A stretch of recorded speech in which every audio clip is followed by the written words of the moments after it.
ரசிகர் பட்டாளம் மட்டும்தான் இன்றைக்கி அவர்கிட்ட இருக்குது. இனிமேல் தானே அவங்க அரசியல்படுத்தப்படணும். அவங்களுக்கு ஒரு ஃபார்மை வாங்கி எப்படி ஃபில்அப் பண்ணணும்னு தெரியுமா அந்த தேர்தலில்? ஏ ஃபார்ம்னா என்ன, பி ஃபார்ம்னா என்னன்னு தெரியுமா உங்களுக்கு?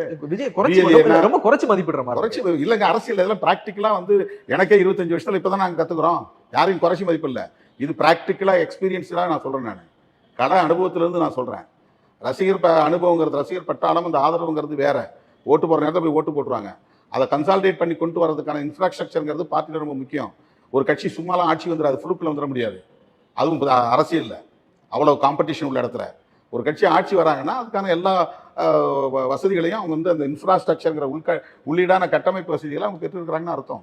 அவங்களுக்கு அந்த வேலை செய்யக்கூடிய தளபதிகள் இருக்கிறாங்க, போராளிகள் இருக்கிறாங்க. அதெல்லாம் வந்து நம்ம வந்து கடந்து போயிட முடியாது. வெறுமனே விமர்சனங்களால் ஒரு இயக்கத்தை தோற்கடிச்சிட முடியாது.